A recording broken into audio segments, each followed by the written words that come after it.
Hello, Bandhura. Welcome back to my channel.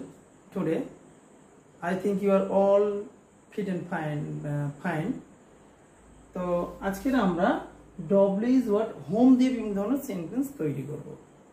আগের ক্লাসে আমরা কি করেছি, ডব্লিউ ইজ হোয়াট হু দিয়ে অনেক ধরনের সেন্টেন্স তৈরি করেছি এবং তোমাদের কাজ ছিল যে ওর থেকে আরো অনেকগুলো সেন্টেন্স তৈরি করা। আজকেরও একইভাবে আমি ডব্লিউ ইজ হোয়াট হোম দিয়ে সেন্টেন্স তৈরি করব। আর তোমাদের ডিউটি হলো, তোমাদের কাজ হলো সেই সেন্টেন্সগুলোকে বেশি বেশি করে তৈরি করা, আরো মানে ডব্লিউ ইজ হোয়াট হু দিয়ে এই হোম দিয়ে সেই সেন্টেন্সগুলোকে তৈরি করা এবং প্র্যাকটিস করা, তাহলে তোমরা অবশ্যই ইংরেজি বলতে পারবে। তো চলো আমরা হোম দিয়ে কিভাবে বাক্য নির্মাণ করতে পারি, এখানে 6টা উদাহরণ দেওয়া আছে। এই 6টা উদাহরণ আমরা আজকে ডিসকাস করি, তারপরে 6টার পরে আরো পড়বো। তো প্রথমে চলো, তুমি কার সাথে দেখা করতে চাও, তাহলে ডব্লিউ ইজ হোয়াটটা প্রথমে বলবো হোম। হোম মানে এখানে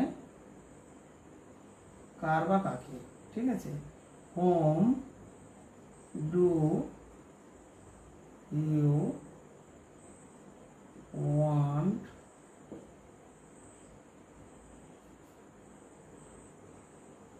two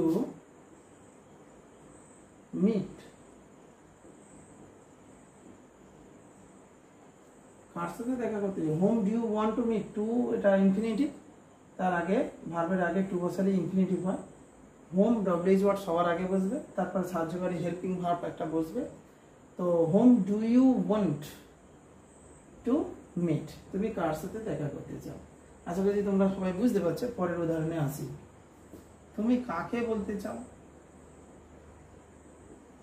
whom two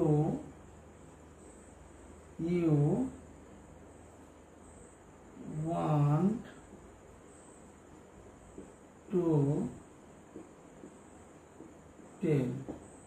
whom do you want to tell বলতে, to tell মানে বলতে, করতে খেতে, তার আগে এটাকে ইনফিনিটিভ বলে, টু বসিয়ে ভার্ব বসাতে হয়, করতে খেতে যেতে ইত্যাদি এরকম। তো হোম ডু ইউ, হোম মানে কাকে বা কার, এখানে লিখে দিই হোম মানে কাকে বা কার। হোম মানে কাকে বা কার, ঠিক আছে। তো পরের উদাহরণ আসছি, সে কাকে বিয়ে করতে চায়, তাহলে কি হবে হোম ডাস হবে ডিওইএস, ডাস হি বা সি বলতে পারি আমরা। তার আগে যেহেতু থার্ড পারসন সিঙ্গুলার নাম্বার, সেই জন্য এখানে ডাস হচ্ছে, সি বললেও ডাস, সিঙ্গুলার নাম্বার থার্ড পারসন হলে। Home does he want to marry, MARRY, সে কাকে বিয়ে করতে চায়। পরের উদাহরণে আসি, এই ব্যাপারে তারা কাকে জিজ্ঞাসা করেছিল। হোম জিজ্ঞাসা করেছিল বলতে, তাহলে এখানে ডিড আসবে। হোম ডিড মানে পাস্ট ইনডিফিনিট টেন্সে, হোম ডিড দে, তারপর সাবজেক্ট আসবে। Whom did they ask, ASK about the MATT year। Whom কাকে, তারপর সাহায্যকারী verb did, they ask about the matter, এই ব্যাপারে তারা কাকে জিজ্ঞাসা করেছিল, ডিড দিয়ে। তো এবারে সে তখন কাকে ডেকেছিল, তাহলে হোমটা আসবে ডব্লিউ ইজ হোয়াট, হোম মানে কাকে, ডিড হবে ডেকেছিল অর্থাৎ পাস্ট ইনডিফিনিট টেন্সে, whom did he call, CALL call then, ঠিক আছে। Whom did he call then, সে তখন কাকে ডেকেছিল। পরের উদাহরণ আসছি, কাল তুমি কাদের দেখেছিলে, আবার লিখবে কাল তুমি, তাহলে আবার হোম বসাবো ডব্লিউ ইজ হোয়াট হোম, তারপরে দেখেছিলে মানে ডিড আসবে পাস্ট ইনডিফিনিট টেন্সে বা simple past. Whom did you, তারপর subject you, whom did you see, see মানে দেখা, ইয়েস্টারডে, ইএস টি আর, জিজ্ঞাসা চিহ্ন তো হবে, জিজ্ঞাসা চিহ্ন না দিলে, কোশ্চেন মার্ক না দিলে ভুল হবে। তো হোম কাকে, did you see yesterday, whom did you এইভাবে তোমার প্র্যাকটিস করতে হবে। আমি যেমন বলছি ঠিক তেমনটিই বলবে। Whom did you see yesterday, কাল তুমি কাদের দেখেছিলে। চলো 7 নম্বর উদাহরণে আমরা যাই। চলো এবার আমরা 7 নম্বর উদাহরণে আসি। 7 নম্বর উদাহরণে কি আছে এবার আমরা দেখে নেব। 7 নম্বর উদাহরণে কি আছে চলো দেখে নিই। তুমি কার জন্য অপেক্ষা করছো? Whom are you waiting, whom are you waiting কার জন্য, হোম আর ইউ ওয়েটিং কার জন্য অপেক্ষা করছো। পরেরটা 8, তুমি কার সঙ্গে কথা বলছো, কার সঙ্গে কথা বলছো। Whom are you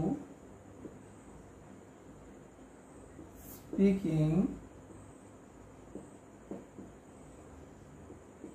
two, speak to এটা তোমার একসঙ্গে হয়।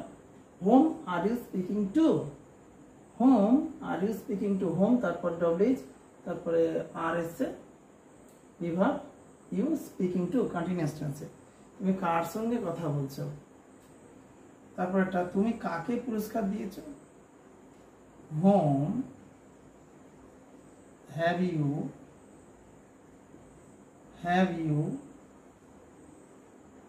Home have you given the prize,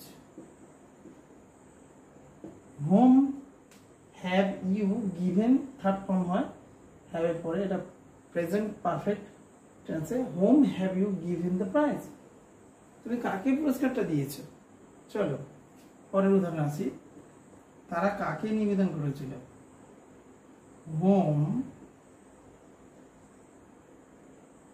did they offer,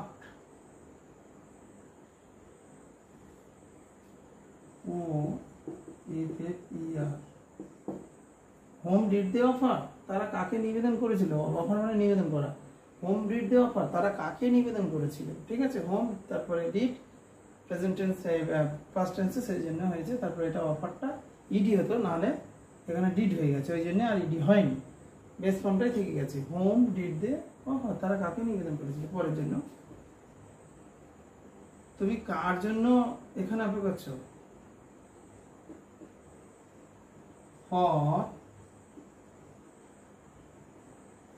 for home মানে কার জন্য। ফর হোম আর ইউ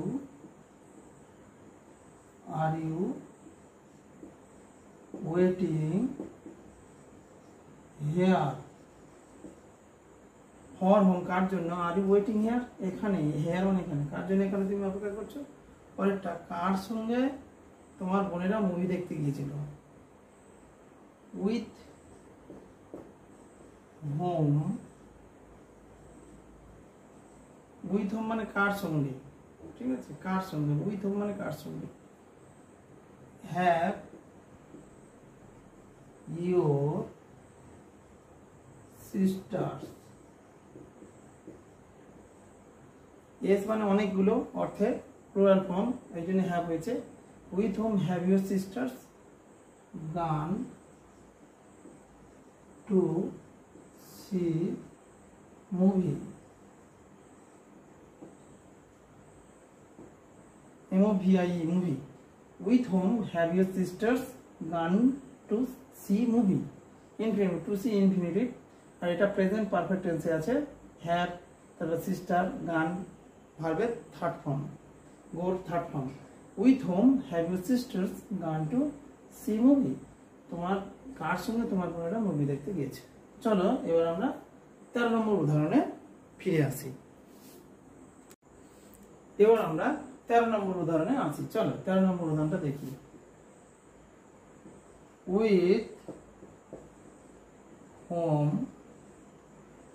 মানে কার সঙ্গে, হ্যাজ মন্দিরা গান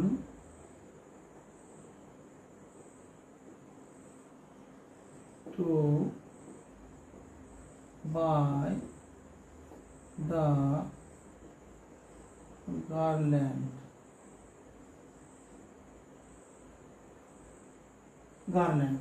উইথ হোম কার সঙ্গে, উইথ হোম কার সঙ্গে, হ্যাজ মন্দিরা গান, এটা প্রেজেন্ট পারফেক্ট।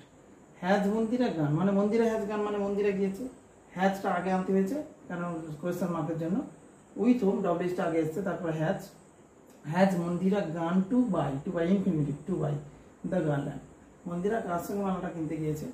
তারপরেরটা কাকে তুমি উপহারটা দিয়েছো, to whom, to whom have বসা চলে, এখানে ডিডও দিয়ে করা চলে, দুটোই চলে, both are correct. To whom have you given the gift, to whom have you given the gift, তুমি কাকে মালাটা দিয়েছো, বুঝেছে? তাই তুমি কাকে উপহারটা দিয়েছো, গিফট মানে উপহার। to whom have you given the gift, সে চিঠিটা কাকে দেয়। to whom মানে কাকে, does she third person singular নাম, ডাস হয়েছে, হেল্প সাবজেক্ট ভার্ব হিসেবে ডু আছে, এখানে ডাস হয়েছে কারণ সিটা আছে থার্ড পারসন সিঙ্গুলার নাম, এই জন্য। To whom does she give the letter, to whom কাকে, does she give the letter, চিঠিটা সে কাকে দেয়। চলো বন্ধুরা, আজকের ক্লাস এই পর্যন্ত। যদি আমার চ্যানেলটি ভালো লাগে তাহলে তোমরা ফলো করো, সাবস্ক্রাইব করো, বন্ধুদের সঙ্গে আলোচনা করো। যদি কোথাও কোনো প্রশ্ন থাকে তাহলে কমেন্ট করে জানাও। আজকের ক্লাসটি এই পর্যন্ত। পরের দিনে আবার অন্য একটি WH ওয়ার্ড নিয়ে আমি আসছি। চলো।